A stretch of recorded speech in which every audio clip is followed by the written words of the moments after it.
Break तो बाद दर्शकों का स्वागत है। गल करते हाँ जियो की। जियो भारत दे विच हुण 5G सर्विस लॉन्च करेगा। डिजिटल ट्रांसफॉर्मेशन वर्ल्ड सीरीज 2020 च रिलायंस इंडस्ट्रीज के चेयरमैन मुकेश अंबानी ने इसका ऐलान किया है। मुकेश अंबानी ने कहा कि उन्होंने पूरा विश्वास है कि भारत चौथी उद्योगिक क्रांति की अगवाई करेगा।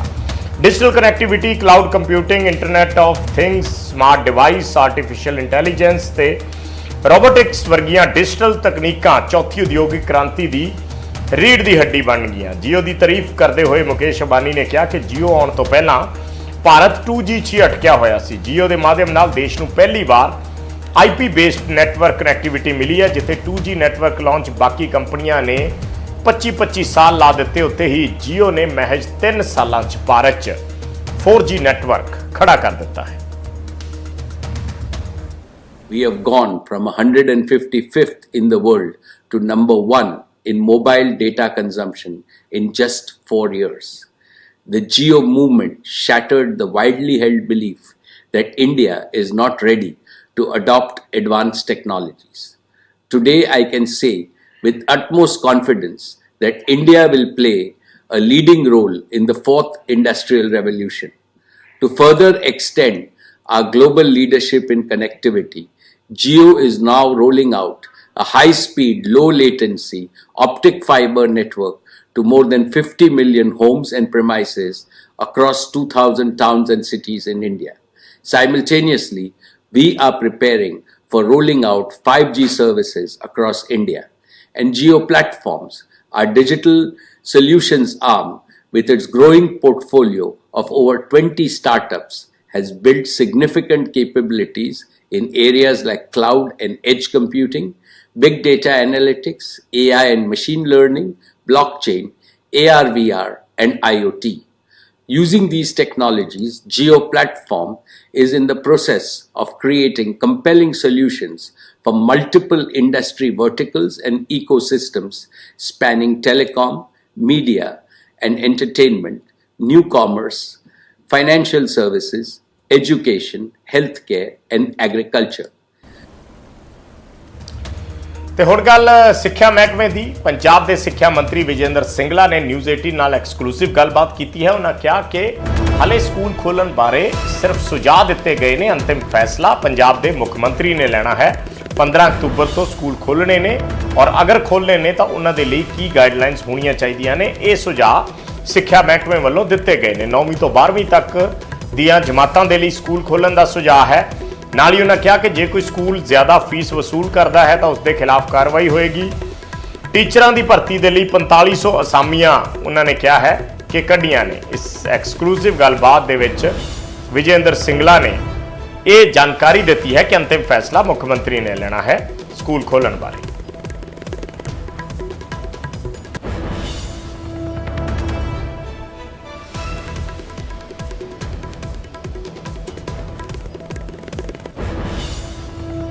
सरकार की नवी गाइडलाइन के मुताबिक सूबा सरकारां 15 अक्तूबर ਨੂੰ ਸਕੂਲ ਖੋਲ ਸਕਦੀਆਂ ਨੇ। ਮੇਰੇ ਨਾਲ ਸਿੱਖਿਆ ਮੰਤਰੀ ਨੇ ਪੰਜਾਬ ਦੇ।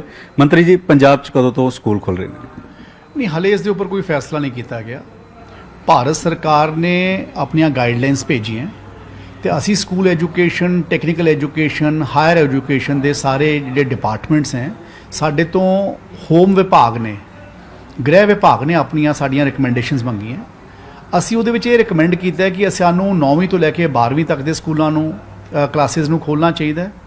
ਸੋਸ਼ਲ ਡਿਸਟੈਂਸਿੰਗ ਨੂੰ ਮੇਨਟੇਨ ਕਰਕੇ ਖੋਲ੍ਹਣਾ ਚਾਹੀਦਾ ਹੈ। ਜਿਹੜੀ ਕੋਈ ਹੈਲਥ ਡਿਪਾਰਟਮੈਂਟ ਦੀ SOP ਹੋਊਗੀ ਉਹਨੂੰ ਅਸੀਂ ਮੇਨਟੇਨ ਕਰੀਏ, ਬੱਚਿਆਂ ਨੂੰ 2-2 ਡੈਸਕ ਦੂਰ ਬਿਠਾ ਸਕੀਏ। ਸੋ ਇਹ ਸਾਰੀਆਂ ਚੀਜ਼ਾਂ ਅਸੀਂ ਆਪਣੇ ਵੱਲੋਂ ਆਪਣੀਆਂ ਰਿਕਮੈਂਡੇਸ਼ਨਸ ਅਸੀਂ ਗ੍ਰਹਿ ਵਿਭਾਗ ਨੂੰ ਭੇਜੀਆਂ। ਬਿਕੋਜ਼ ਗ੍ਰਹਿ ਵਿਭਾਗ ਨੈਸ਼ਨਲ ਡਿਜ਼ਾਸਟਰ ਮੈਨੇਜਮੈਂਟ ਐਕਟ ਦੇ ਤਹਿਤ ਸੂਬੇ ਦਾ ਉਹ ਵਿਭਾਗ ਹੁੰਦਾ ਜਿਹੜਾ ਕੋਈ ਵੀ COVID-19 ਦੀਆਂ ਜਿਹੜੀਆਂ ਐਗਜ਼ਿਟ ਗਾਈਡਲਾਈਨਸ ਆਉਂਦੀਆਂ ਉਹਨਾਂ ਦੇ ਉੱਪਰ ਆਪਣੇ ਫੈਸਲੇ ਕਰਦਾ ਮਾਨਯੋਗ ਮੁੱਖ ਮੰਤਰੀ ਜੀ ਦੇ ਨਾਲ ਸਲਾਹ ਕਰਕੇ। ਸੋ ਇਸ ਕਰਕੇ ਹਲੇ ਖੋਲ੍ਹਣ ਦਾ ਕੋਈ ਫੈਸਲਾ ਨਹੀਂ ਕੀਤਾ ਗਿਆ ਕਿਉਂਕਿ ਭਾਰਤ ਸਰਕਾਰ ਦੀ ਹਦਾਇਤ ਆਏ ਸੀ। ਉਹ ਹਦਾਇਤਾਂ ਨੂੰ ਆਪਣੇ ਮਨ 'ਚ ਰੱਖਦੇ ਹੋਏ, ਪੰਜਾਬ ਵਿੱਚ ਕਰੋਨਾ ਦੀ ਕੀ ਸਥਿਤੀ ਹੈ ਉਹਨੂੰ ਸਮਝਦੇ ਹੋਏ, ਬੱਚੇ ਕਿਸ ਤਰ੍ਹਾਂ ਸੇਫ ਤੇ ਸਿਕਿਉਰ ਰਹਿਣ, ਕਿਹੜੇ ਬੱਚਿਆਂ ਦੇ ਪੇਰੈਂਟਸ ਸਾਨੂੰ ਅੰਡਰਟੇਕਿੰਗ ਦੇਣਗੇ, ਵਿਲਿੰਗਲੀ ਇਹ ਦੇਖ ਕੇ ਦੇਣਗੇ ਕਿ ਜੀ ਹਾਂ ਅਸੀਂ ਆਪਣੇ ਬੱਚਿਆਂ ਨੂੰ ਸਕੂਲ 'ਚ ਭੇਜਣ ਲਈ ਤਿਆਰ ਹਾਂ, 3-3 ਘੰਟੇ ਦੇ ਨਾਲ ਅਸੀਂ 2-2 ਸ਼ਿਫਟਾਂ ਵਿੱਚ ਸਕੂਲ ਨੂੰ ਚਲਾ ਸਕੀਏ ਔਰ ਸਿਰਫ ਉਹ ਕਲਾਸਾਂ ਜਿਹੜੀਆਂ ਬੱਚਿਆਂ ਦੀਆਂ ਕਰੀਅਰ ਕਲਾਸਾਂ ਉਹਨਾਂ ਨੂੰ ਸ਼ੁਰੂ ਕਰ ਸਕੀਏ। ਇਸ ਗੱਲ ਬਾਰੇ ਅਸੀਂ ਆਪਣਾ ਸੁਝਾਅ ਗ੍ਰਹਿ ਵਿਭਾਗ ਨੂੰ, ਸਟੇਟ ਗਵਰਨਮੈਂਟ ਦੇ ਗ੍ਰਹਿ ਵਿਭਾਗ ਨੂੰ ਦਿੱਤਾ ਹੈ ਔਰ ਮਾਨਯੋਗ ਮੁੱਖ ਮੰਤਰੀ ਜੀ ਤੇ ਗ੍ਰਹਿ ਵਿਭਾਗ ਇਸ ਦੇ ਉੱਪਰ ਗੱਲਬਾਤ ਕਰਕੇ ਇਸ ਦੇ ਉੱਪਰ ਫਾਈਨਲ ਫੈਸਲਾ ਲੈਣਗੇ। ਜਦੋਂ ਰਿਕਮੈਂਡੇਸ਼ਨਸ ਬਾਕੀ ਸਾਡੇ ਸਿੱਖਿਆ ਵਿਭਾਗ ਨਾਲ ਜੁੜੇ ਹੋਏ ਮਹਿਕਮੇ ਹੈ, ਚਾਹੇ ਉਹ ਹਾਇਰ ਐਜੂਕੇਸ਼ਨ ਹੈ ਤੇ ਚਾਹੇ ਟੈਕਨੀਕਲ ਐਜੂਕੇਸ਼ਨ ਹੈ, ਉਹਨਾਂ ਦੇ ਰਿਕਮੈਂਡੇਸ਼ਨ ਆ ਜਾਣਗੀਆਂ। ਯਾਨੀ ਕਿ ਤੁਹਾਡੇ ਵੱਲੋਂ ਤਿਆਰੀ ਹੈ ਕਿ ਅਗਰ ਮੁੱਖ ਮੰਤਰੀ ਕਹਿਣਗੇ ਤਾਂ 15 ਤਰੀਕ ਤੋਂ ਸਕੂਲ ਜਿਹੜੇ ਉਹ ਖੁੱਲ ਸਕਦੇ ਨੇ? ਹਾਂ, ਵਿਦ ਗਾਈਡਲਾਈਨਸ, ਵਿਦ ਰਾਈਡਰਸ। ਮੈਂ ਪਹਿਲਾਂ ਹੀ ਕਿਹਾ ਹੈ ਕਿ ਜੋ ਸਾਨੂੰ ਸਿਹਤ ਵਿਭਾਗ ਵੱਲੋਂ ਕੋਵਿਡ ਨੂੰ ਸਾਹਮਣੇ ਰੱਖਦੇ ਹੋਏ ਜੋ ਗਾਈਡਲਾਈਨਸ SOPs ਡਿਸਾਈਡ ਕੀਤੀਆਂ ਜਾਣਗੀਆਂ, ਉਹਨਾਂ ਨੂੰ ਰੱਖਦੇ ਹੋਏ ਮਾਨਯੋਗ ਮੁੱਖ ਮੰਤਰੀ ਜੀ ਸਕੂਲ ਖੋਲ੍ਹਣ ਦਾ ਫੈਸਲਾ ਤੇ ਸਮੁੱਚੀ ਕੈਬਨਿਟ ਫੈਸਲਾ ਲੈ ਸਕਦੀ ਹੈ। ਇੱਕ ਕਿਉਂਕਿ ਅਸੀਂ ਦੇਖਿਆ ਕਿ ਬਹੁਤ ਸਾਰੇ ਸ਼ਹਿਰਾਂ ਦੇ ਵਿੱਚ, ਪਿੰਡਾਂ ਦੇ ਵਿੱਚ ਜਿਹੜਾ ਟਰਾਂਸਪੋਰਟ ਦਾ ਕੰਮ ਹੈ, ਆਟੋ ਨੇ, ਬੱਸਾਂ ਨੇ, ਉੱਥੇ ਬਹੁਤ ਜ਼ਿਆਦਾ ਓਵਰਲੋਡਿੰਗ ਸਟੂਡੈਂਟਸ ਦੀ ਹੁੰਦੀ ਹੈ, ਤਾਂ ਉਹਨਾਂ ਨੂੰ ਵੀ ਕੋਈ ਹਦਾਇਤਾਂ ਜਿਹੜੀਆਂ ਨੇ ਦਿੱਤੀਆਂ ਜਾਣਗੀਆਂ ਕਿ ਸਕੂਲ ਤੱਕ ਜਿਹੜਾ ਬੱਚਾ ਲੈ ਕੇ ਆਣਾ ਹੈ ਜਾਂ ਛੱਡ ਕੇ ਆਣਾ ਹੈ, ਉਹਨਾਂ ਲਈ ਵੀ ਕੋਈ ਗਾਈਡਲਾਈਨ ਹੋਣਗੀ? ਦੇਖੋ, ਪਹਿਲੀ ਗੱਲ ਤਾਂ ਪ੍ਰੈਫਰੈਂਸ ਤਾਂ ਇਹ ਹੈ ਕਿ ਜ਼ਿਆਦਾਤਰ ਜਿਹੜੀ ਐਜੂਕੇਸ਼ਨ ਹੈ ਉਹ ਆਨਲਾਈਨ ਚੱਲਣੀ ਹੈ। ਮੈਂ ਪਹਿਲਾਂ ਹੀ ਕਿਹਾ ਕਿ ਸਾਡੇ ਮਨ ਦੇ ਵਿੱਚ ਇਹ ਹੈ ਕਿ ਅਗਰ ਸਕੂਲਾਂ ਨੂੰ 15 ਅਕਤੂਬਰ ਤੋਂ ਬਾਅਦ ਖੋਲ੍ਹਣਾ ਹੈ ਤਾਂ ਅਸੀਂ ਆਪਣੇ ਵੱਲੋਂ ਇਸ ਗੱਲ ਦੀ ਸਹਿਮਤੀ ਦਿੱਤੀ ਹੈ ਕਿ ਪਹਿਲਾਂ ਸਿਰਫ ਕਰੀਅਰ ਕਲਾਸਿਸ ਨੂੰ ਖੋਲ੍ਹਿਆ ਜਾਵੇ, ਜਿਹੜੀ ਕਿ 9ਵੀਂ 10ਵੀਂ 11ਵੀਂ 12ਵੀਂ। ਇਹ ਇਸ ਕਰਕੇ ਵੀ ਹੈ ਕਿ ਅੱਜ ਜਿਹੜੀਆਂ ਟਰਾਂਸਪੋਰਟ ਦੀਆਂ ਗੱਲਾਂ, ਇਹਦੇ ਨਾਲ ਓਵਰਕਰਾਊਡਿੰਗ ਇਸ ਕਰਕੇ ਨਹੀਂ ਹੋਣੀ ਕਿਉਂਕਿ ਬਾਕੀ ਕਿਸੇ ਕਲਾਸਾਂ ਦੇ ਬੱਚੇ ਸਕੂਲ ਦੇ ਵਿੱਚ ਨਹੀਂ ਜਾ ਰਹੇ। ਤੇ ਜੇ ਸਿਰਫ ਅਸੀਂ ਇਹ 3-4 ਕਲਾਸਾਂ ਨੂੰ ਖੋਲ੍ਹਦੇ ਹਾਂ ਤਾਂ ਉਹਦੇ ਨਾਲ ਪਹਿਲਾਂ ਹੀ ਬੱਚਿਆਂ ਦੀ ਗਿਣਤੀ ਘਟ ਜਾਂਦੀ ਹੈ ਔਰ ਅਸੀਂ ਉਹਦੇ ਵਿੱਚ ਵੀ ਜਿਹੜੇ ਪੇਰੈਂਟਸ ਸਾਨੂੰ ਅੰਡਰਟੇਕਿੰਗ ਦੇਣਗੇ ਕਿ ਅਸੀਂ ਆਪਣੇ ਬੱਚਿਆਂ ਨੂੰ ਭੇਜਣਾ ਚਾਹੁੰਦੇ ਹਾਂ ਆਪਣੀ ਵਿਲਿੰਗਨੈਸ ਦੇ ਨਾਲ, ਉਹੀ ਬੱਚਿਆਂ ਨੂੰ ਅਸੀਂ ਅਲਾਉ ਕਰਾਂਗੇ ਔਰ ਫਿਰ ਅਸੀਂ ਉਹਦੀ ਸੋਸ਼ਲ ਡਿਸਟੈਂਸਿੰਗ ਮੇਨਟੇਨ ਕਰਾਂਗੇ। ਕੁਝ ਰਿਪੋਰਟ ਸਾਡੇ ਕੋਲ ਆ ਰਹੀ ਹੈ ਕਿ ਅਜੇ ਵੀ ਬਿਨਾਂ ਯੂਨੀਫਾਰਮ ਤੋਂ ਕੁਝ ਸਕੂਲਾਂ ਨੇ ਬੁਲਾਉਣਾ ਸ਼ੁਰੂ ਕਰ ਦਿੱਤਾ। CBSE ਦੇ ਸਕੂਲ ਨੇ ਉਹ ਬੱਚਿਆਂ ਨੂੰ ਬੁਲਾ ਰਹੇ ਨੇ ਬਿਨਾਂ ਵਰਦੀ ਤੋਂ।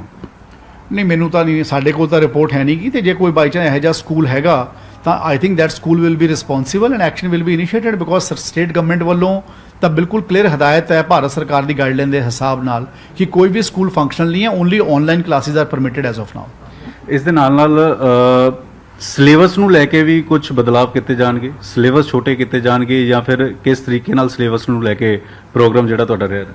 ਨਹੀਂ, ਇਹ CBSE ਨੇ ਬਿਕੋਜ਼ ਸਾਰਾ ਸਾਲ ਦੇ ਵਿੱਚ 6 ਮਹੀਨੇ 'ਚ ਪੜ੍ਹਾਈ ਨਹੀਂ ਹੋਈ ਤੋ CBSE because prime board fulcrum board CBSE ਨੂੰ ਮੰਨਿਆ ਜਾਂਦਾ ਹੈ ਤਾਂ CBSE ਨੇ ਇਸ ਗੱਲ ਦੇ ਵਿੱਚ ਸਿਲੇਬਸ ਘਟਾਉਣ ਵਾਸਤੇ ਵੱਖ-ਵੱਖ ਸੂਬਿਆਂ ਨੂੰ ਇਸ ਗੱਲ ਦੇ ਬਾਰੇ ਕਿਹਾ ਸੀਗਾ ਤੇ ਅਸੀਂ ਵੀ ਆਪਣੇ ਐਜੂਕੇਸ਼ਨ ਬੋਰਡ ਦੇ ਐਕਸਪਰਟਸ ਨੂੰ ਸਿਲੇਬਸ ਘਟਾਉਣ ਵਾਸਤੇ ਅਸੀਂ ਲਿਖਿਆ ਸੀ ਵੀ ਜਿਹੜੇ ਸਬਜੈਕਟਸ ਬੱਚਿਆਂ ਦੇ ਨਾਲ ਜੁੜੇ ਹੋਏ ਤਾਂ ਕਿ ਬੱਚਿਆਂ ਤੇ ਲੋਡ ਨਾ ਪਵੇ, ਬੱਚਿਆਂ ਦੀ ਪਰਫਾਰਮੈਂਸ ਦੇ ਉੱਪਰ ਫਰਕ ਨਾ ਪਵੇ। ਔਰ ਜੇ CBSE ਨੇ ਸਿਲੇਬਸ ਘਟਾਤਾ ਤਾਂ ਪੰਜਾਬ ਸਕੂਲ ਐਜੂਕੇਸ਼ਨ ਬੋਰਡ ਦੇ ਬੱਚਿਆਂ ਨੂੰ CBSE ਨਾਲੋਂ ਨੁਕਸਾਨ ਨਾ ਹੋਵੇ ਤਾਂ ਕਿ ਸਾਡੇ ਬੱਚੇ ਵੀ ਇਕੁਅਲੀ ਪਰਫਾਰਮ ਕਰ ਸਕਣ। ਤਾਂ ਉਹ ਐਜੂਕੇਸ਼ਨ ਬੋਰਡ ਦੇ ਐਂਬਿਟ ਵਿੱਚ ਆਉਂਦਾ ਹੈ, ਉਹਨਾਂ ਨੇ ਦੇਖਣਾ ਕਿ ਕਿੰਨਾ ਸਿਲੇਬਸ ਕਿਹੜੇ ਸਬਜੈਕਟ ਦਾ ਘਟਾਉਣ ਦੀ ਲੋੜ ਹੈ। ਪਰ ਮੇਰਾ ਪੂਰਾ ਵਿਸ਼ਵਾਸ ਹੈ ਕਿ ਹਰ ਚੀਜ਼ ਨੂੰ ਬਰੀਕੀ ਨਾਲ ਦੇਖਣ ਤੋਂ ਬਾਅਦ, ਹਰ ਐਕਸਪਰਟ ਕਮੇਟੀ ਦੀ ਰਾਏ ਲੈਣ ਤੋਂ ਬਾਅਦ ਹੀ ਇਸ ਦੇ ਉੱਪਰ ਕਟੌਤੀ ਕੀਤੀ ਜਾਊਗੀ। ਕੋਈ ਵਿਚਾਰ ਇਹ ਵੀ ਕੀਤਾ ਜਾ ਰਿਹਾ ਹੈ ਕਿ ਕੋਵਿਡ ਨੂੰ ਲੈ ਕੇ ਬੱਚੇ ਕੋਵਿਡ ਦੇ ਬਾਰੇ ਜਾਣਨ ਔਰ ਕੋਵਿਡ ਕਿਸ ਤਰੀਕੇ ਨਾਲ ਬਚਿਆ ਜਾ ਸਕਦਾ ਹੈ, ਚੈਪਟਰ ਕੁਛ ਇੱਦਾਂ ਦੇ ਐਡ ਕਰਨ ਦਾ ਜਿਹੜਾ ਵਾ ਸਰਕਾਰ ਵੱਲੋਂ ਵਿਚਾਰ ਕੀਤਾ ਜਾ ਰਿਹਾ? ਨਹੀਂ, ਹਾਲੇ ਕੋਈ ਚੈਪਟਰ ਐਡ ਕਰਨ ਦੀ ਗੱਲ ਤਾਂ ਨਹੀਂ ਹੋ ਰਹੀ। ਹਾਲੇ ਤਾਂ ਜਿਹੜਾ ਐਗਜ਼ਿਸਟਿੰਗ ਸਿਲੇਬਸ ਹੈ ਬੱਚਿਆਂ ਤੇ ਲੋਡ ਜ਼ਿਆਦਾ ਨਾ ਪਵੇ ਉਸ ਸਿਲੇਬਸ ਨੂੰ ਘਟਾਉਣ ਵਾਸਤੇ ਜਿਸ ਤਰ੍ਹਾਂ CBSE ਨੇ ਕੀਤਾ ਹੈ ਉਸ ਦੇ ਉੱਪਰ ਜ਼ਰੂਰ ਚਰਚਾ ਹੋਈ ਸੀ ਔਰ ਉਹ ਕਿਉਂਕਿ ਐਂਬਿਟ ਐਜੂਕੇਸ਼ਨ ਬੋਰਡ ਦੇ ਵਿੱਚ ਦੇਖਿਆ ਜਾਂਦਾ ਹੈ ਤਾਂ ਐਜੂਕੇਸ਼ਨ ਬੋਰਡ ਉਹਦੇ ਉੱਪਰ ਜ਼ਿਆਦਾ ਹੋਰ ਲੰਬੇ ਵਿਸਤਾਰ ਵਿੱਚ ਕਹਿ ਸਕਦਾ।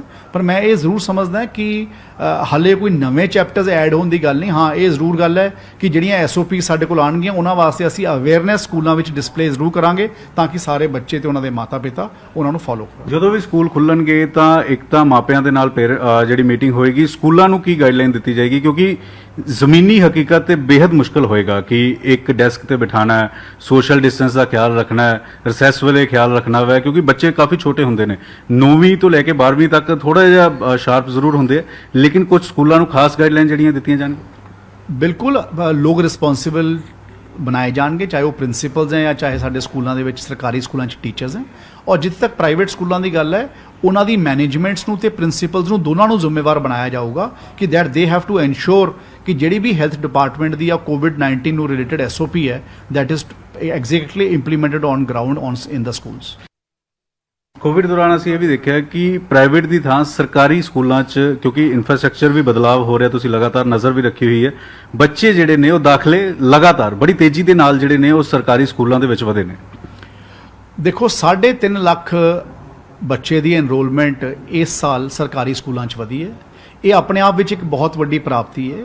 ਇਹ ਸਾਰੀਆਂ ਚੀਜ਼ਾਂ ਉਦੋਂ ਹੋ ਸਕਦੀਆਂ ਜਦੋਂ ਤੁਸੀਂ ਸਿੱਖਿਆ ਵਿਭਾਗ ਦੀ ਓਵਰਆਲ ਡਿਵੈਲਪਮੈਂਟ ਨੂੰ ਦੇਖਦੇ ਹੋ, ਚਾਹੇ ਉਹ ਇਨਫਰਾਸਟ੍ਰਕਚਰ ਡਿਵੈਲਪਮੈਂਟ ਦੀ ਗੱਲ ਹੋਵੇ, ਚਾਹੇ ਉਹ ਐਜੂਕੇਸ਼ਨ ਦੇ ਵਿੱਚ ਲਰਨਿੰਗ ਐਨਹਾਂਸਮੈਂਟਸ ਦੀ ਗੱਲ ਹੋਵੇ, ਚਾਹੇ ਉਹ ਸਾਡੇ ਸਕੂਲਾਂ ਸਰਕਾਰੀ ਸਕੂਲਾਂ 'ਚ ਪੜ੍ਹਾਉਣ ਵਾਲੇ ਟੀਚਰਾਂ ਦੀ ਪਰਫਾਰਮੈਂਸ ਨੂੰ ਮੈਜਰ ਕਰਨ ਦੀ ਗੱਲ ਹੋਵੇ, ਤੇ ਚਾਹੇ ਸਾਡੇ ਸਮਾਰਟ ਸਕੂਲ ਪਾਲਿਸੀ ਦੀ ਗੱਲ ਹੋਵੇ। ਸੋ ਬਹੁਤ ਸਾਰੇ ਅਸੀਂ ਬਦਲਾਵ ਪਿਛਲੇ 3 ਸਾਲ 'ਚ ਕੈਪਟਨ ਅਮਰਿੰਦਰ ਸਿੰਘ ਜੀ ਦੀ ਵਿਜ਼ਨ ਦੇ ਤਹਿਤ, ਉਹਨਾਂ ਦੀ ਲੀਡਰਸ਼ਿਪ ਦੇ ਤਹਿਤ ਲੈ ਕੇ ਆਂਦੇ, ਜਿਸ ਦੇ ਕਰਕੇ ਅੱਜ ਸਿੱਖਿਆ ਵਿਭਾਗ ਨੇ after 3 years of contribution of hard work ਅਸੀਂ ਐਨਰੋਲਮੈਂਟ ਨੂੰ 3.5 ਲੱਖ ਬੱਚਿਆਂ ਦੀ ਐਨਰੋਲਮੈਂਟ ਨੂੰ ਸਰਕਾਰੀ ਸਕੂਲਾਂ ਵਿੱਚ ਵਧਾਇਆ ਹੈ। ਬਹੁਤ ਸਾਰੇ ਜਿਹੜੇ ਟੀਚਰਸ ਜਾਂ ਕੰਪਿਊਟਰ ਫੈਕਲਟੀ ਟੀਚਰਸ ਜਿਨ੍ਹਾਂ 'ਚ ਪੋਟੈਂਸ਼ੀਅਲ ਹੁੰਦਾ ਸੀ, ਉਹਨਾਂ ਦੇ ਅਸੀਂ ਜਿਹੜਾ ਐਕਸਪੀਰੀਅੰਸ ਹੈ, ਜੇ ਪਹਿਲਾਂ 7 ਸਾਲ ਹੁੰਦਾ ਸੀ, ਉਹਨੂੰ ਘਟਾਇਆ ਔਰ ਉਹਨਾਂ ਦੀ ਜੀ ਪੋਟੈਂਸ਼ੀਅਲ ਦਾ ਪੇਪਰ ਲੈ ਕੇ ਉਹਨਾਂ ਨੂੰ ਪ੍ਰਿੰਸੀਪਲ ਲੈਵਲ ਤੱਕ, ਬਲਾਕ ਪ੍ਰਾਇਮਰੀ ਆਫਿਸਰ ਤੱਕ, ਹੈੱਡ ਮਾਸਟਰ ਤੱਕ ਜਾਂ ਸਕੂਲ ਮੁਖੀ ਲਾਉਣ ਤੱਕ ਉਹ ਲੋਕਾਂ ਨੂੰ ਪ੍ਰਮੋਸ਼ਨਸ ਦਿੱਤੀਆਂ। ਨਹੀਂ ਤਾਂ ਇਹ ਲੋਕ 7-7 ਸਾਲ ਜਾਂ 6-6 ਸਾਲ ਆਪਣੇ ਐਕਸਪੀਰੀਅੰਸ ਨੂੰ ਪੂਰਾ ਕਰਦੇ 'ਚ ਲੱਗ ਜਾਂਦੇ ਸੀ। ਔਰ ਇਸੇ ਤਰੀਕੇ ਨਾਲ ਜਿਹੜੀ ਸਾਡੀ ਟੀਚਰ ਟਰਾਂਸਫਰ ਪਾਲਿਸੀ ਹੈ, ਉਹ ਆਨਲਾਈਨ ਹੋਣਾ ਇੱਕ ਪਾਰਟ ਹੈ, ਪਰ ਟੀਚਰ ਦੀ ਜਿਹੜੀ ਬਦਲੀ ਹੈ, ਉਹ ਜਿਹੜੀ ਕਲਾਸ ਦੇ ਬੱਚਿਆਂ ਨੂੰ ਟੀਚਰ ਪੜ੍ਹਾਉਂਦਾ ਹੈ, ਉਹ ਬੱਚਿਆਂ ਦਾ ਰਿਜ਼ਲਟ ਕੀ ਆ ਰਿਹਾ ਹੈ, ਉਹਦੇ ਪਰਫਾਰਮੈਂਸ ਦੇ ਆਧਾਰ ਦੇ ਨਾਲ ਜੁੜਤੀ। ਤਾਂ ਉਹਦੇ ਨਾਲ ਸਾਡੇ ਜਿਹੜੇ ਟੀਚਰ ਸਹਿਬਾਨ ਹੈ, ਜਿਹੜੇ ਸਾਡੇ ਮਹਿਕਮੇ ਦੀ ਰੀੜ੍ਹ ਦੀ ਹੱਡੀ ਹੈ ਜਾਂ ਸਾਡੀ ਬੈਕਬੋਨ ਹੈ, ਜਿਹੜੇ ਸਾਡੇ ਵਾਸਤੇ ਹਮੇਸ਼ਾ ਹਰ ਕੰਮ ਵਿੱਚ ਮਜ਼ਬੂਤੀ ਨਾਲ ਕੰਮ ਕਰਦੇ ਆ, ਉਹਨਾਂ ਦੀ ਪਰਫਾਰਮੈਂਸ ਵੀ ਮੈਜਰ ਹੋਣ ਲੱਗੀ ਤੇ ਉਹਦੇ ਨਾਲ ਬੱਚਿਆਂ ਦੇ ਨੂੰ ਪੜ੍ਹਾਉਣ ਵਾਸਤੇ ਉਹਨਾਂ ਦੀ ਪਰਫਾਰਮੈਂਸ ਹੋਰ ਬੈਟਰ ਹੋਣ ਲੱਗੀ। ਤਾਂ ਇਹ ਸਾਰੀਆਂ ਉਹ ਗੱਲਾਂ ਹੈ ਜਿਨ੍ਹਾਂ ਕਰਕੇ ਅਸੀਂ ਐਨਰੋਲਮੈਂਟ ਨੂੰ ਵਧਾਉਣ ਵਿੱਚ ਕਾਮਯਾਬੀ ਹਾਸਲ ਕੀਤੀ ਹੈ। ਕੁਝ ਕੋਵਿਡ ਦਾ ਇੰਪੈਕਟ ਵੀ ਹੈ, ਲੋਕਾਂ ਦੀਆਂ ਆਮਦਨਾਂ ਘਟ ਗਈਆਂ, ਪ੍ਰਾਈਵੇਟ ਸਕੂਲ ਵਾਲਿਆਂ ਨੇ ਕਿਤੇ ਜਾ ਕੇ ਫੀਸਾਂ ਚਾਰਜ ਕੀਤੀਆਂ, ਲੋਕ ਨਹੀਂ ਦੇ ਸਕੇ, ਉਹਨਾਂ ਨੇ ਵੀ ਛੱਡਿਆ। ਤੇ ਕੁਝ ਪ੍ਰਾਈਵੇਟ ਸਕੂਲਾਂ ਦੇ ਵਿੱਚ ਮੈਂ ਦੇਖਿਆ ਕਿ ਜਿਹੜੇ 11ਵੀਂ ਤੇ 12ਵੀਂ 'ਚ ਪੜ੍ਹਨ ਵਾਲੇ ਬੱਚੇ ਹੁੰਦੇ ਆ, ਉਹਨਾਂ ਨੂੰ ਕਈ ਵਾਰ ਉਨੇ ਵਧੀਆ ਪੱਧਰ ਦੇ ਜਾਂ ਉਨੇ ਵਧੀਆ ਲੈਵਲ ਦੇ ਟੀਚਰਸ ਨਹੀਂ ਮਿਲਦੇ, ਬਿਕੋਜ਼ ਉਹਨਾਂ ਦੀ ਤਨਖਾਹ ਬਹੁਤ ਜ਼ਿਆਦਾ ਹੁੰਦੀ ਹੈ ਤੇ ਕਈ ਵਾਰ ਪ੍ਰਾਈਵੇਟ ਸਕੂਲਸ ਉਹ ਟੀਚਰਸ ਨੂੰ ਅਫੋਰਡ ਨਹੀਂ ਕਰ ਪਾਉਂਦੇ ਆ, ਉਹਨਾਂ ਨੂੰ ਰੱਖ ਨਹੀਂ ਪਾਉਂਦੇ। ਇਹ ਸਾਰੀਆਂ ਗੱਲਾਂ ਨੂੰ ਦੇਖਦੇ ਹੋਏ ਬੱਚਿਆਂ ਨੇ ਜਿਹੜੇ ਆਪਣੇ ਕਰੀਅਰ ਓਰੀਐਂਟਡ ਕਲਾਸਿਸ ਦੇ ਵਿੱਚ ਐਡਮਿਸ਼ਨਸ ਦਿੱਤੀਆਂ, ਉਹ ਬੱਚਿਆਂ ਨੇ ਵੀ ਆਪਣੇ ਆਪ ਨੂੰ ਸਰਕਾਰੀ ਸਕੂਲਾਂ 'ਚ ਐਡਮਿਸ਼ਨ ਲਿੱਤੀ ਹੈ। ਕਿਉਂਕਿ ਜੇ ਸਾਡੇ ਸਰਕਾਰੀ ਸਕੂਲ 'ਚ ਕੋਈ ਸਾਇੰਸ ਸਟਰੀਮ ਚੱਲਦੀ ਹੈ ਜਾਂ ਸਾਡੇ ਸਰਕਾਰੀ ਸਕੂਲ ਦੇ ਵਿੱਚ ਕੋਈ ਨਾਨ ਮੈਡੀਕਲ ਦੀ ਇੰਜੀਨੀਅਰਿੰਗ ਦੀ ਸਟਰੀਮ ਚੱਲਦੀ ਹੈ ਜਾਂ ਡਾਕਟਰੀ ਦੀ ਚੱਲਦੀ ਹੈ ਜਾਂ ਲਾਅ ਦੀ ਚੱਲਦੀ ਹੈ, ਉੱਥੇ ਹਰ ਜਗ੍ਹਾ ਦੇ ਉੱਪਰ ਕਿਸੇ ਟੀਚਰ ਦੇ ਕੰਪੀਟੈਂਸ ਦੇ ਵਿੱਚ ਕਿਤੇ ਕੰਪਰੋਮਾਈਜ਼ ਨਹੀਂ ਕੀਤਾ ਜਾਂਦਾ, ਚਾਹੇ ਉਹ ਟੀਚਰ ਦੀ ਤਨਖਾਹ 50,000 ਹੋਵੇ, ਚਾਹੇ 70,000 ਹੋਵੇ, ਚਾਹੇ 80,000 ਹੋਵੇ। ਔਰ ਜਦੋਂ ਕਿਸੇ ਪ੍ਰਾਈਵੇਟ ਸਕੂਲ ਨੂੰ ਇੰਨੀ ਤਨਖਾਹ ਕਿਸੇ ਸਬਜੈਕਟ ਐਕਸਪਰਟ ਨੂੰ ਪੜ੍ਹਾਉਣ ਵਾਸਤੇ ਦੇਣੀ ਪੈਂਦੀ ਹੈ, ਤਾਂ ਕਈ ਵਾਰ ਉਹਨਾਂ ਦੇ ਕੋਲੇ ਉਨੇ ਬੱਚਿਆਂ ਦੀ ਗਿਣਤੀ ਨਹੀਂ ਹੁੰਦੀ ਤੇ ਉਹਨਾਂ ਨੂੰ ਉਹਦੇ 'ਚ ਦਿੱਕਤ ਆਉਂਦੀ ਹੈ। ਤਾਂ ਮੈਂ ਇਹ ਸਮਝਦਾ ਕਿ ਇਹ ਗੱਲ ਨੂੰ ਜ਼ੋਰਦਾਰ ਤਰੀਕੇ ਨਾਲ ਅਸੀਂ ਸਾਰਿਆਂ ਨੇ ਕਰਨ ਦੀ ਕੋਸ਼ਿਸ਼ ਕੀਤੀ ਹੈ, ਤਾਂ ਹੀ ਪੰਜਾਬ ਦੇ ਵਿੱਚ ਅੱਜ ਸਿੱਖਿਆ ਜਿਹੜੇ ਸਰਕਾਰੀ ਸਕੂਲ ਆ ਉਹਨਾਂ ਵਿੱਚ ਸਿੱਖਿਆ ਲੈਣ ਵਾਲੇ ਬੱਚਿਆਂ ਦੀ ਗਿਣਤੀ ਅੰਦਾਜ਼ਨ 3.5 ਲੱਖ ਵਧੀ ਹੈ। ਟੀਚਰ ਕਿ ਨਵੀਆਂ ਭਰਤੀਆਂ ਹੋਣਗੀਆਂ, ਕਿਉਂਕਿ 1 ਲੱਖ ਰੋਜ਼ਗਾਰ ਦੇਣ ਦੀ ਗੱਲ ਮੁੱਖ ਮੰਤਰੀ ਵੱਲੋਂ ਕੀਤੀ ਗਈ, ਕਿੰਨੀਆਂ ਭਰਤੀਆਂ ਤੁਹਾਡੇ ਮਹਿਕਮੇ 'ਚ ਜਿਹੜੀਆਂ ਆਉਣ ਵਾਲੇ ਦਿਨਾਂ 'ਚ ਨਿਕਲ ਰਹੀਆਂ ਨੇ, ਕਿਉਂਕਿ ਬਹੁਤ ਸਾਰੇ ਲੋਕ ਜਿਹੜੇ ਇੰਤਜ਼ਾਰ ਕਰ ਰਹੇ? ਸਾਡੇ ਮਹਿਕਮੇ 'ਚ ਆਲਰੇਡੀ 4,500 ਟੀਚਰਾਂ ਦੀ ਭਰਤੀ ਦੀ ਐਡਵਰਟਾਈਜ਼ਮੈਂਟ ਆਲਰੇਡੀ ਪਬਲਿਕ ਡੋਮੇਨ ਦੇ ਵਿੱਚ ਹੈ, ਕਿਉਂਕਿ ਅਸੀਂ ਪੇਪਰ ਨਹੀਂ ਕਰ ਸਕੇ ਕਰੋਨਾ ਕਰਕੇ, ਤੇ ਇਸ ਕਰਕੇ ਉਹਦੀ ਡੇਟ ਨੂੰ ਅਸੀਂ ਵਧਾਈ ਜਾ ਰਹੇ ਹਾਂ, ਕਿਉਂਕਿ ਅਸੀਂ ਚਾਹੁੰਦੇ ਹਾਂ ਕਿ ਇੱਕ ਵਾਰ ਸਿਚੁਏਸ਼ਨ ਨਾਰਮਲਾਈਜ਼ ਹੋ ਜਾਏ। ਪਰ ਸਾਡੇ ਅੰਦਾਜ਼ਨ 30/9 ਨੂੰ ਇਸ 30 ਸੈਪਟੈਂਬਰ ਨੂੰ ਬਹੁਤ ਸਾਰੇ ਲੋਕ ਰਿਟਾਇਰ ਹੋਏ ਹੈ। ਸਾਨੂੰ ਫਾਈਨੈਂਸ ਡਿਪਾਰਟਮੈਂਟ ਵੱਲੋਂ ਪ੍ਰਵਾਨਗੀ ਵੀ ਮਿਲੀ ਹੈ ਫੇਜ਼ਡ ਮੈਨਰ ਵਿੱਚ ਭਰਤੀ ਕਰਨ ਦੀ। ਤਾਂ ਇੱਕ ਵਾਰ ਇਹ ਭਰਤੀ ਦਾ ਸਿਲਸਿਲਾ ਕਰੋਨਾ ਠੀਕ ਹੋਣ ਤੋਂ ਬਾਅਦ ਉਹਨਾਂ ਦਾ ਪੇਪਰ ਹੋ ਕੇ ਚਾਲੂ ਹੋ ਜੇ, ਤਾਂ ਇਹ ਭਰਤੀ ਦੀਆਂ ਜਿਹੜੀਆਂ ਅਸਾਮੀ ਹੈ ਉਹਨਾਂ ਵਿੱਚ ਵਾਧਾ ਆਲਰੇਡੀ ਮਨਜ਼ੂਰ ਹੋ ਚੁੱਕਿਆ ਤੇ ਅਸੀਂ ਉਹਨੂੰ ਫੇਜ਼ਡ ਮੈਨਰ ਦੇ ਵਿੱਚ ਆਉਣ ਵਾਲੇ ਸਮੇਂ 'ਚ ਭਰਾਂਗੇ। ਫੀਸਾਂ ਨੂੰ ਲੈ ਕੇ ਪਿਛਲੇ ਦਿਨਾਂ 'ਚ ਰੌਲਾ ਪਿਆ ਰਿਹਾ, ਫਿਰ ਕੋਰਟ ਨੇ ਕਹਿ ਦਿੱਤਾ ਕਿ 75% ਜਿਹੜੀ ਟਿਊਸ਼ਨ ਫੀਸ ਹੈ ਸਿਰਫ ਉਹੀ ਲੈ ਸਕਦੇ ਆ। ਅਜੇ ਵੀ ਕਈ ਸਾਰੇ ਸਕੂਲਾਂ ਤੋਂ ਬੱਚਿਆਂ ਦੀ ਸ਼ਿਕਾਇਤਾਂ ਆ ਰਹੀਆਂ ਨੇ ਕਿ ਪੂਰੀ ਫੀਸ ਲਿੱਤੀ ਜਾ ਰਹੀ, ਜ਼ਿਆਦਾ ਫੀਸ ਲਿੱਤੀ ਜਾ ਰਹੀ। ਉਹਨਾਂ ਦੇ ਉੱਤੇ ਕੋਈ ਐਕਸ਼ਨ ਸਰਕਾਰ ਲਏਗੀ? ਕਿਉਂਕਿ ਮੁੱਖ ਮੰਤਰੀ ਜਦੋਂ ਹਰ ਹਫ਼ਤੇ ਪ੍ਰੋਗਰਾਮ ਵੀ ਕਰਦੇ ਉਹਨਾਂ ਕੋਲ ਵੀ ਸ਼ਿਕਾਇਤਾਂ ਇਸ ਤਰੀਕੇ ਦੀਆਂ ਪਹੁੰਚਦੀਆਂ ਨੇ। ਮੁੱਖ ਮੰਤਰੀ ਸਾਹਿਬ ਕੋਲ ਵੀ ਸ਼ਿਕਾਇਤਾਂ ਆਈਆਂ, ਮੇਰੇ ਕੋਲ ਵੀ ਆਈਆਂ, ਬਹੁਤ ਸਾਰੇ ਲੋਕਾਂ ਨੇ ਮੈਨੂੰ ਈਮੇਲ ਵੀ ਲਿਖੇ। ਅਸੀਂ ਕੱਲੀ ਸ਼ਿਕਾਇਤ ਨੂੰ ਐਗਜ਼ਾਮਿਨ ਕੀਤਾ ਹੈ ਔਰ ਪਿਛਲੇ ਹਫਤੇ ਹਾਈ ਕੋਰਟ ਨੇ ਇੱਕ ਨਵਾਂ ਆਰਡਰ, ਜਿਹੜੀ ਸਾਡੀ ਡਬਲ ਬੈਂਚ ਦੇ ਉੱਪਰ ਪਟੀਸ਼ਨ ਪੈਂਡਿੰਗ ਸੀ, ਉਹਨੂੰ ਹਾਈ ਕੋਰਟ ਨੇ ਉਸ ਆਰਡਰ ਨੂੰ ਕੱਢਿਆ ਔਰ ਉਸ ਆਰਡਰ ਦੇ ਵਿੱਚ ਉਹਨਾਂ ਨੇ ਕਲੀਅਰ ਕਿਹਾ ਕਿ ਕੋਈ ਟਰਾਂਸਪੋਰਟੇਸ਼ਨ ਚਾਰजेस ਕੋਈ ਵੀ ਸਕੂਲ ਚਾਰਜ ਨਹੀਂ ਕਰੂਗਾ। ਔਰ ਨਾਲ ਹੀ ਉਹਨਾਂ ਨੇ ਇਹ ਵੀ ਗੱਲ ਰੱਖੀ ਹੈ ਕਿ ਜਿਹੜੇ ਸਕੂਲ ਸਿਰਫ ਆਨਲਾਈਨ ਕਲਾਸਿਸ ਦੇਣਗੇ ਕੇਵਲ ਉਹੀ ਫੀਸ ਚਾਰਜ ਕਰ ਸਕਦੇ ਹਾਂ ਔਰ ਜਿਹੜੇ ਸਾਡੇ ਟੀਚਰਸ ਹੈ ਉਹਨਾਂ ਦੀ ਕਿਸੇ ਵੀ ਸੈਲਰੀ ਦੇ ਵਿੱਚ ਕੋਈ ਕਟੌਤੀ ਕੋਈ ਪ੍ਰਾਈਵੇਟ ਸਕੂਲ ਨਹੀਂ ਕਰੂਗਾ। ਸੋ ਇਹ ਜਿਹੜੀਆਂ ਨਵੀਆਂ ਇਨਸਟਰਕਸ਼ਨਸ, ਨਵਾਂ ਹਾਈ ਕੋਰਟ ਦਾ ਆਰਡਰ ਆਇਆ ਹੈ, ਅਸੀਂ ਉਸ ਆਰਡਰ ਦੇ ਤਹਿਤ ਇੱਕ ਨਵਾਂ ਸਕੂਲ ਐਜੂਕੇਸ਼ਨ ਡਿਪਾਰਟਮੈਂਟ ਦਾ ਆਰਡਰ ਵੀ ਕੱਢ ਰਹੇ ਹਾਂ ਤਾਂ ਕਿ ਕੋਈ ਵੀ ਪ੍ਰਾਈਵੇਟ ਸਕੂਲ ਇਹ ਵਾਲੇ ਆਰਡਰ ਦੀ ਉਲੰਘਣਾ ਨਾ ਕਰੇ। ਯਾਨੀ ਕਿ ਕਾਰਵਾਈ ਹੋਏਗੀ ਸਕੂਲ ਉਹਨਾਂ ਸਕੂਲਾਂ ਦੇ ਖਿਲਾਫ ਅਗਰ ਕਿਸੇ ਟੀਚਰ ਦੀ ਤਨਖਾਹ ਕੱਟਦੇ ਨੇ ਜਾਂ ਫਿਰ ਬੱਚਿਆਂ ਤੋਂ ਵੱਧ ਫੀਸ ਲੈਂਦੇ ਨੇ, ਦੋਵਾਂ ਤੇ ਕਾਰਵਾਈ ਹੋਏਗੀ। ਅਸੀਂ ਸਾਰੇ, ਜਿਸ ਤਰ੍ਹਾਂ ਮਾਨਯੋਗ ਮੁੱਖ ਮੰਤਰੀ ਸਾਹਿਬ ਨੇ ਵੀ ਆਪਣੇ ਫੇਸਬੁੱਕ ਲਾਈਵ ਦੇ ਜਵਾਬ ਵਿੱਚ ਕਿਹਾ ਸੀ ਔਰ ਅਸੀਂ ਵੀ ਹਦਾਇਤ ਕੱਢੀ ਹੈ, ਜੋ ਨਵਾਂ ਹਾਈ ਕੋਰਟ ਦਾ ਆਰਡਰ ਪਰਸੋਂ ਡਬਲ ਬੈਂਚ ਨੇ ਦਿੱਤਾ ਹੈ ਉਸ ਦੇ ਉੱਪਰ ਜਿਹੜਾ ਵੀ ਸਾਥੀ ਕੋਈ ਕਿਸੇ ਨਾਲ ਧੱਕਾ ਕਰਦਾ ਉਹਦੇ ਉੱਪਰ ਸਖਤ ਤੋਂ ਸਖਤ ਕਾਰਵਾਈ ਹੋਊਗੀ। ਅਸੀਂ ਸਾਰੇ ਸਕੂਲ ਜਿਨ੍ਹਾਂ ਦੀਆਂ ਸ਼ਿਕਾਇਤਾਂ ਸਾਡੇ ਕੋਲ ਬੱਚਿਆਂ ਵੱਲੋਂ ਜਾਂ ਉਹਨਾਂ ਦੇ ਪੇਰੈਂਟਸ ਵੱਲੋਂ ਈਮੇਲ ਦੇ ਉੱਪਰ ਆਈਆਂ, ਅਸੀਂ ਉਹਨਾਂ ਨੂੰ ਆਲਰੇਡੀ ਕੇਅਰਫੁਲ ਵਾਚ ਦੇ ਅੰਦਰ ਰੱਖਿਆ ਹੋਇਆ। ਸਾਡੇ ਡੀਓਜ਼ ਵੱਲੋਂ ਸਪੈਸੀਫਿਕਲੀ ਉਹ ਸਕੂਲਸ ਨੂੰ ਇਨਫੋਰਮ ਕੀਤਾ ਗਿਆ ਕਿ ਦੈਟ ਤੁਹਾਡੀਆਂ ਸ਼ਿਕਾਇਤਾਂ ਆਈਆਂ and you have to rectify yourself. ਤੁਸੀਂ ਕਿਹਾ ਕਿ 9ਵੀਂ 10ਵੀਂ 11ਵੀਂ 12ਵੀਂ ਦੇ ਬੱਚੇ ਆ ਸਕਦੇ, ਛੋਟੀ ਕਲਾਸਾਂ ਦੇ ਬੱਚਿਆਂ ਲਈ ਵੀ ਕੋਈ ਰੋਡ ਮੈਪ ਤਿਆਰ ਕੀਤਾ ਜਾ ਰਿਹਾ, ਕਦੋਂ ਤੱਕ ਉਹਨਾਂ ਨੂੰ, ਕਿਉਂਕਿ ਕੇਸਿਸ ਘਟੇ ਨੇ, ਮੁੱਖ ਮੰਤਰੀ ਵੀ ਕਹਿ ਰਹੇ ਕਿ ਪਿਛਲੇ ਦਿਨਾਂ 'ਚ ਕੇਸਿਸ ਕਾਫੀ ਘਟੇ ਨੇ ਪੰਜਾਬ ਦੇ ਵਿੱਚ, ਤਾਂ ਕਿ 9ਵੀਂ ਤੋਂ ਛੋਟੀਆਂ ਕਲਾਸਾਂ ਜਿਹੜੀਆਂ ਨੇ ਉਹਨਾਂ ਲਈ ਵੀ ਕੋਈ ਤਿਆਰੀ ਸਰਕਾਰ ਵੱਲੋਂ ਕੀਤੀ ਜਾ ਰਹੀ? ਹਾਲੇ ਪਹਿਲਾਂ 9ਵੀਂ ਕਲਾਸ ਵਾਲਾ ਫੈਸਲਾ ਹੋ ਜਾਣ ਦਿਓ, ਹਾਲੇ ਤਾਂ ਉਹ ਵੀ ਫੈਸਲਾ ਨਹੀਂ ਹੋਇਆ। ਅਸੀਂ ਸਿਰਫ ਆਪਣੀ ਰਿਕਮੈਂਡੇਸ਼ਨਸ ਭੇਜੀਆਂ, ਇੱਕ ਵਾਰ ਉਹ ਫੈਸਲਾ ਹੋ ਜਾਊਗਾ ਉਸ ਤੋਂ ਬਾਅਦ ਸਿਚੁਏਸ਼ਨ ਕਰੋਨਾ ਦੀ ਨਾਰਮਲਾਈਜ਼ ਹੋ ਜੇ, ਉਸ ਤੋਂ ਬਾਅਦ ਇਸ ਦੇ ਉੱਪਰ ਵਿਚਾਰ ਕਰਾਂਗੇ। ਆਖਰੀ ਸਵਾਲ, ਸਟੂਡੈਂਟਸ ਨੂੰ ਕੁਝ ਕਹਿਣਾ ਚਾਹੋਗੇ, ਪੇਰੈਂਟਸ ਨੂੰ ਕੁਝ ਕਹਿਣਾ ਚਾਹੋਗੇ, ਸਕੂਲ ਨੂੰ ਕੁਝ ਕਹਿਣਾ ਚਾਹੋਗੇ ਨਿਊਜ਼ 18 ਦੇ ਮਾਧਿਅਮ ਰਾਹੀਂ? ਮੈਂ ਤਾਂ ਸਿਰਫ ਇੱਕੋ ਗੱਲ ਕਹਿਣਾ ਚਾਹੁੰਦਾ ਆਪਣੇ ਸਾਰੇ ਸਕੂਲਾਂ ਦੇ ਵਿੱਚ ਪੜ੍ਹਨ ਵਾਲੇ ਬੱਚਿਆਂ ਨੂੰ, ਪੰਜਾਬ ਦੇ ਬੱਚਿਆਂ ਨੂੰ ਜਿਹੜੇ ਪੰਜਾਬ ਦਾ ਭਵਿੱਖ ਹੈ, ਸਾਨੂੰ ਸਾਰਿਆਂ ਨੇ ਕਰੋਨਾ ਦੀ ਮਹਾਮਾਰੀ ਨੇ ਆਪਣੇ ਆਪ ਨੂੰ ਆਪਣੇ ਘਰਾਂ ਤੱਕ ਸੀਮਿਤ ਕਰਤਾ। ਇਸੇ ਕਰਕੇ ਬੱਚੇ ਜਿਨ੍ਹਾਂ 'ਚ ਇੰਨੀ એનર્ਜੀ ਹੁੰਦੀ ਹੈ, ਵਾਈਬ੍ਰੈਂਸ ਹੁੰਦੀ ਹੈ, ਬੱਚਿਆਂ ਦਾ ਥਾਟ ਹੁੰਦਾ ਹੈ, ਬੱਚਿਆਂ ਦਾ ਵਿਜ਼ਨ ਹੁੰਦਾ ਹੈ, ਬੱਚਿਆਂ ਦਾ ਯੰਗ ਮਾਈਂਡ ਹੁੰਦਾ ਹੈ, ਵਰਜਨ ਮਾਈਂਡ ਹੁੰਦਾ ਹੈ, ਜਿਹਦੇ ਨਾਲ ਬੱਚਿਆਂ ਨੇ ਇਸ ਦੇਸ਼ ਦੇ ਵੱਖ-ਵੱਖ ਜਗ੍ਹਾ ਤੇ ਜਾ ਕੇ ਕੰਮ ਕਰਨਾ ਹੈ। ਇਹ ਸਾਡੇ ਕੋਲ ਇੱਕ ਪੀਰੀਅਡ ਹੈ ਜਦੋਂ ਅਸੀਂ ਆਪਣੇ ਆਪ ਨੂੰ ਹੋਰ ਬੈਟਰ ਇਕਵਿਪ ਕਰ ਸਕਦੇ ਹਾਂ। ਤੁਸੀਂ ਕੈਂਪੇਨ ਵੀ ਸ਼ੁਰੂ ਕੀਤੀ ਸੀ ਔਰ ਬਕਾਇਦਾ ਤੌਰ ਤੇ ਉਹ ਇੱਕ ਰਿਕਾਰਡ ਬਣਿਆ ਸੀ, ਉਸ ਤਰੀਕੇ ਦੀ ਵੀ ਕੈਂਪੇਨ ਹੋਈ? ਮੈਂ ਇਹੀ ਕਹਿਣਾ ਚਾਹੁੰਦਾ ਕਿ ਕੈਂਪੇਨ ਉਹ ਇਸੇ ਕਰਕੇ ਕੀਤੀ ਸੀ ਕਿ ਜਿਹੜੇ ਬੱਚਿਆਂ ਦਾ ਯੰਗ ਮਾਈਂਡ ਸੀਗਾ, ਉਹ ਬੱਚਿਆਂ ਦੇ ਯੰਗ ਮਾਈਂਡ ਨੂੰ ਅਸੀਂ ਟੈਪ ਕਰ ਸਕੀਏ ਵਿਦ ਅ ਪੋਜ਼ਿਟਿਵ એનર્ਜੀ। ਤਾਂ ਉਸੇ ਤਰੀਕੇ ਨਾਲ ਮੈਂ ਬੱਚਿਆਂ ਨੂੰ ਇਹੀ ਕਹਿਣਾ ਚਾਹੁੰਦਾ ਕਿ ਆਪਣੇ ਹਰ ਛੋਟੇ ਤੋਂ ਛੋਟੇ ਵਕਤ ਨੂੰ ਆਪਣੀ ਪੜ੍ਹਾਈ ਵਾਸਤੇ, ਆਪਣੀਆਂ ਖੇਡਾਂ ਵਾਸਤੇ, ਆਪਣੇ ਸਰੀਰ ਨੂੰ ਹੋਰ ਮਜ਼ਬੂਤ ਕਰਨ ਵਾਸਤੇ ਤੇ ਆਪਣੀ ਮਾਨਸਿਕਤਾ ਨੂੰ ਮਜ਼ਬੂਤ ਕਰਨ ਵਾਸਤੇ ਤੇ ਆਪਣੀ ਪੜ੍ਹਾਈ ਦੇ ਤਹਿਤ ਆਪਣੇ ਕਰੀਅਰ ਨੂੰ ਮਜ਼ਬੂਤ ਕਰਨ ਵਾਸਤੇ ਹਰ ਪਲ ਨੂੰ ਆਪਾਂ ਯੂਜ਼ ਕਰੀਏ। ਇਹ ਸਾਡੇ ਕੋਲੇ 골ਡਨ ਟਾਈਮ ਮਿਲਿਆ ਨਹੀਂ, ਅਦਰਵਾਈਜ਼ ਆਪਾਂ ਨੂੰ ਜ਼ਿੰਦਗੀ ਦੇ ਵਿੱਚ ਇੰਨਾ ਸਾਰਾ ਵਕਤ ਆਪਣੇ ਵਾਸਤੇ ਜਾਂ ਆਪਣੀ ਇੰਟੈਲੈਕਟ ਵਾਸਤੇ ਨਹੀਂ ਮਿਲਦਾ। ਸੋ ਮੈਨੂੰ ਪਤਾ ਕਿ ਮਾਤਾ ਪਿਤਾ ਨੇ ਇਹ ਕਰੋਨਾ ਦੀ ਮਹਾਮਾਰੀ 'ਚ ਬਹੁਤ ਸਾਰਾ ਵਕਤ ਆਪਣੇ ਬੱਚਿਆਂ ਨਾਲ ਲਗਾਇਆ ਹੈ।